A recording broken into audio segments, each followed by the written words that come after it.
Hello, I'm Simon Whistler. You're watching the Today I Found Out YouTube channel, and in the video today we're looking at why a dollar is called a buck.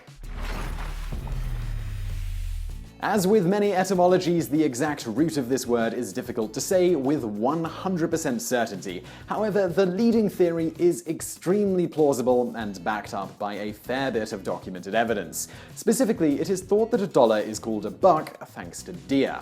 One of the earliest references to this was in 1748, about 44 years before the first US dollar was minted, where there is reference to the exchange rate for a cask of whiskey traded to Native Americans being $5, referring to deerskins. In yet another documented reference from 1748, Conrad Weiser, while traveling through present-day Ohio, noted in his journal that someone had been robbed of the value of $300.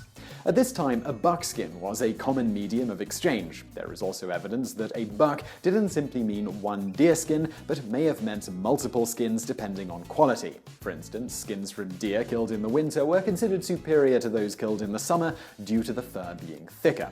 It is thought that the highest quality skins were generally assigned to a 1-to-1 value, with one skin equaling one buck. In contrast, for lower quality skins, it might take several of them to be valued at a single buck. The specific value for given sets of skins was then set at trading.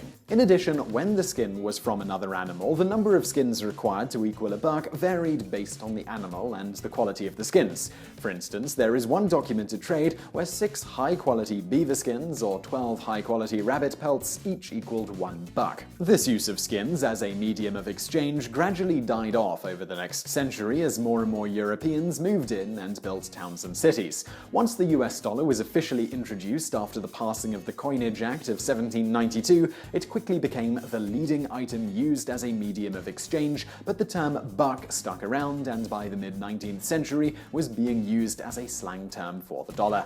And now for a bonus fact. While it may be tempting to think that the buck in this sense is where we also get the phrase pass the buck, most etymologists don't think the two are related. The leading theory on the origin of the phrase pass the buck is thought to come from poker, with one of the earliest known references of the idea of literally passing a buck being found in the 1887 work by J.W. Keller titled Draw Poker.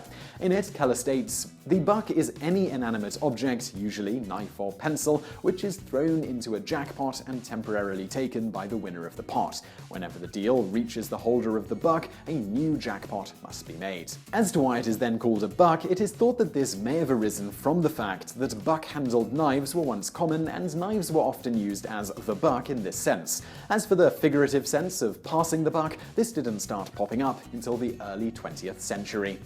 So I really hope you found that video interesting. If you did, please do hit that thumbs up button below and don't forget to subscribe if you haven't already for brand new videos just like this every day of the week. Also, over there on the right, a couple of other videos you might enjoy if you enjoyed this one, and thank you for watching.